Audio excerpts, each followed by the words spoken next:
Olá, pessoal, tudo bem com vocês? Eu espero que sim, tá certo? Gente, a gente vai começar hoje um novo capítulo, tá? Do livro 2.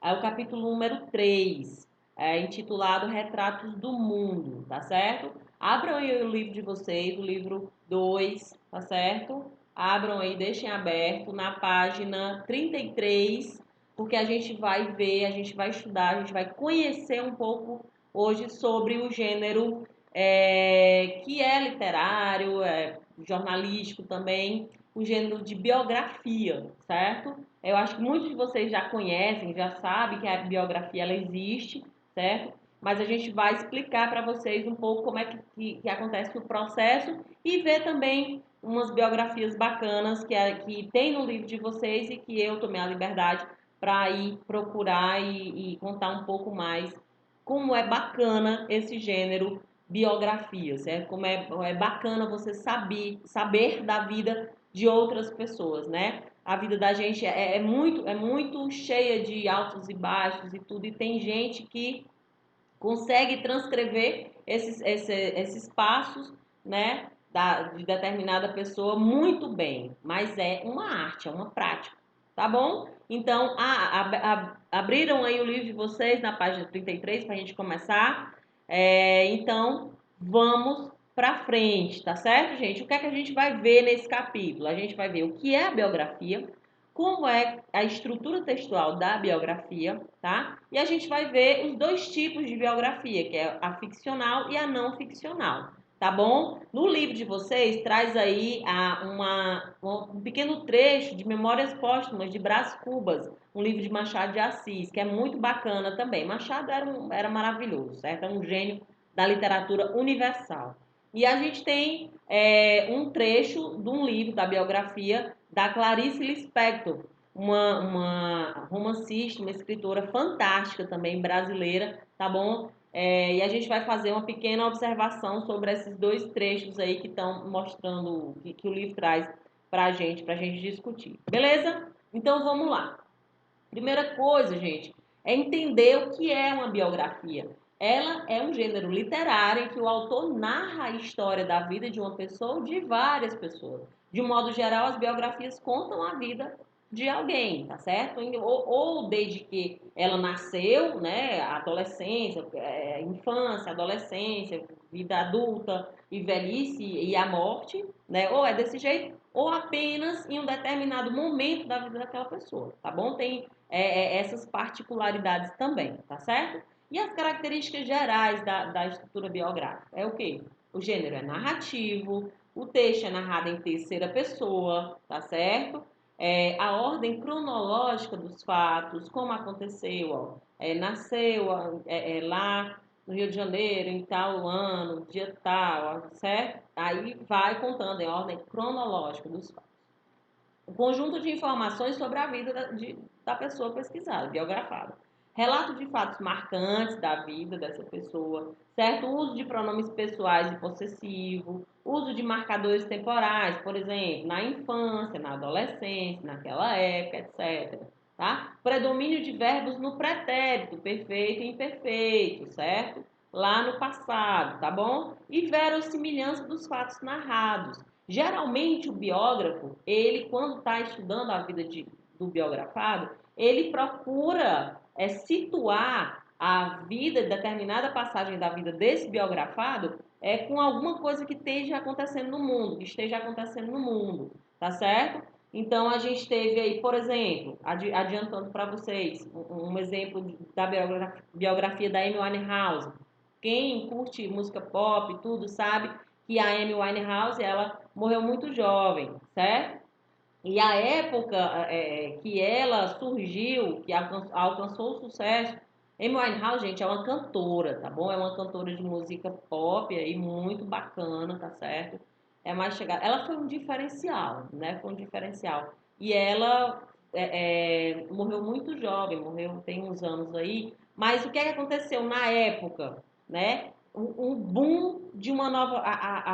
As cantoras pop, além da rainha Madonna, né, que sempre tá lá, top, a Amy Winehouse, ela surgiu como coisa diferente. A Adele também já tinha surgido muito por ali, certo? A Rihanna também já estava bombando por aí. Mas a Amy, ela trouxe um tom de voz diferente, ela trouxe uma pegada diferente, um olhar diferente. E aí o que aconteceu? Nessa época, houve um boom de novas cantoras, né? Então uma fase histórica muito bacana que tem falando, que elenca lá, que está falando na biografia dela. Eu tive a oportunidade de ler e eu recomendo a vocês, tá bom? É muito show. Apesar de eu não gostar muito desse gênero em especial, tá certo? Mas vale muito a pena.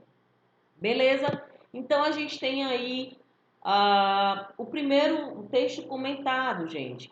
Memórias Póstumas de Brás Cubas. É um livro clássico da literatura brasileira, tá certo? Que conta, o Brás Cubas que está narrando a vida dele, como ele era, certo? Desde pequeno, ele nasceu numa sociedade patriarcal, tá certo? Ele era todo cheio de regalias, a família dele tinha dinheiro, então ele conta desde quando ele nasceu, quando ele era pequenininho, que ele tinha os negros, né? Ainda era pós escravo, pós Lei Áurea e tudo, então a galera ainda tinha o costume dos negros serem tratados como empregados, né? Então ele tinha um amigo negro que vivia sempre com ele, mas era como se fosse um faz tudo ali para ele, já pequenininho, tá certo? Então ele era um mimado, ele era muito mimado. Aí o que aconteceu? Quando ele aí mostra, o livro mostra que quando ele entrou na juventude, na adolescência, ele gastava muito dinheiro com prostitutas, entendeu? Nas farras, na esbórnia, certo? E aí ele dava dinheiro para as prostitutas, inclusive uma delas é Marcela, que é um dos primeiros amores da vida dele, né? Ele sabia que a Marcela só estava interessada no dinheiro dele, mas isso ele não coloca lá e tudo, né? Marcela era uma mulher muito bonita e que fazia aqueles favores sexuais para o Brás Cubas, e ele conta isso na narrativa, certo? E aí o que acontece? Acontece lá uma quebra temporal que ele vai para Portugal, ele vai fazer faculdade lá em Portugal e tudo, certo? E para quê? Para satisfazer a família, para satisfazer aos pais. O pai queria muito que ele fosse um deputado, certo? Que ele fosse uma pessoa, um político de referência. Foi por isso que ele foi estudar em Portugal. Portugal foi durante muito tempo e é ainda o símbolo das boas escolas, né? Das boas universidades, das excelentes universidades. É histórico. Tá bom? Então, assim, aí acontecem muitas coisas e o Machado de Assis, ele vai pontuando cada época da vida de Brás Cubas, tá bom? E aí ele termina perdendo muita coisa, né? Por quê? Porque ele foi medíocre. Ele foi uma pessoa que teve muito dinheiro, gastou esse dinheiro assim desesperadamente, não pensava, ele levou uma vida fútil, certo? Então, Memórias Póstumas de Brás Cubas conta a história de um ser humano que tinha tudo para ser show, para ter uma vida massa, sabe? E ele não teve porque ele se deixou levar pelos prazeres da frivolidade da vida de gente rica, certo? Que não dá valor às pequenas coisas, às verdadeiras coisas. Beleza, gente? Então, vale a pena ler. Quando a gente voltar, talvez eu leve esse livro para a sala de aula para a gente discutir um pouco. Beleza? Então, vamos lá. O segundo livro, gente, é um livro também que eu tenho o prazer de ter aqui, certo? Comigo, tá? É uma obra biográfica, tá certo? Do Benjamin Moser, tá? Ele escreveu e lançou em 2009, certo? Clarice Lispector, ela foi uma escritora muito diferente. Os textos dela são incríveis e a personalidade dela era muito peculiar, era muito particular, né? Então, assim, todo mundo a via como uma mulher culta e extremamente crítica, certo? Extremamente cri-cri. Tanto cri-cri assim, entre aspas, que é Ave Maria. Clarice é maravilhosa, certo? E ela morreu também muito jovem, certo? Clarice, no texto que tem aí no livro de vocês, é um texto, a introdução desse livro aqui, certo? Desse livro que eu mostrei para vocês. Esse fragmento aqui, ele conta que ela era muito descrente, ela ela trabalhava como na embaixada, ela era esposa de diplomata e tal, entendeu? Era uma mulher muito culta, escrevia muito, só que ela era muito observadora da vida, né? Da vida das outras pessoas e da própria sociedade. E esse texto que traz aí, a Esfinge, conta que ela viajou, isso tá, claro que está na biografia dela, viajou para o Egito, e lá no Egito os guias turísticos leram a mão dela, né? E aí falaram tudo que geralmente os guias falam para os viajantes, né? Então ela faz essa crítica, ela era muito perspicaz, sabe? E aí depois ela disse que voltou, anos depois voltou ao Egito. Ela não gostou do que viu lá, né? Então aí já dá para você entender que era uma mulher realmente muito diferenciada, né? Então quem não se deslumbraria com aqueles monumentos fantásticos? Clarice, né? Então, assim, ela voltou ao Egito e esse trecho do livro de vocês aí, certo? Traz essa impressão, que ela fala que a esfinge tem aquele ditado, decifra-me ou te devoro, né? E ela diz que ela não conseguiu decifrar a esfinge, nem a esfinge conseguiu decifrá-la, certo? Então, assim, ela tinha umas sacadas, umas coisas muito bacanas. Se vocês tiverem oportunidade, adquiram, tá, gente? É muito bacana, é muito rico. Esse relato aqui, essa biografia é muito rica, tem umas coisas assim muito bacanas. Leiam Clarice, leiam Machado de Assis, tá certo? Vocês vão se apaixonar, se é que já não se apaixonaram pela literatura brasileira, tá certo? E é bom a gente conhecer. Então, a biografia, ela traz muito disso.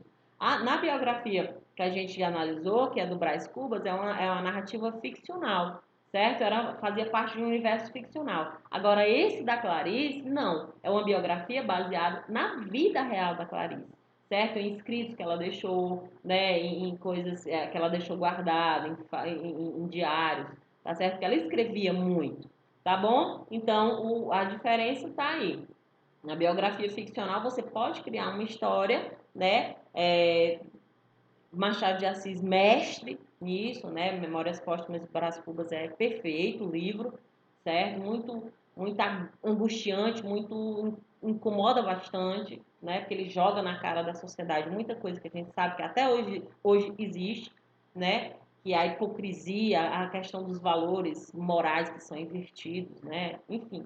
E a Clarice, essa biografia não ficcional da Clarice, que é também um presente para qualquer leitor, né? Que gosta mesmo, que quer se aprofundar na literatura brasileira e universal. Beleza, pessoal? Tá bom? Então, espero que vocês tenham gostado. Eu espero também que vocês acompanhem aí as nossas lives, tá certo? Acessem o portal Avassai, tá bom? Continuem cumprindo os prazos de entrega de atividades, tá bom? Verifiquem a agenda diariamente e acompanhem as nossas lives para que vocês possam interagir com a gente e tirar quaisquer eventuais dúvidas que possam surgir não só de língua portuguesa e redação, mas das outras matérias também. Tá bom, gente? Então já já a gente vai estar de volta de novo, certo? Se cuidem, fiquem bem e um grande abraço. Tchau, tchau, pessoal.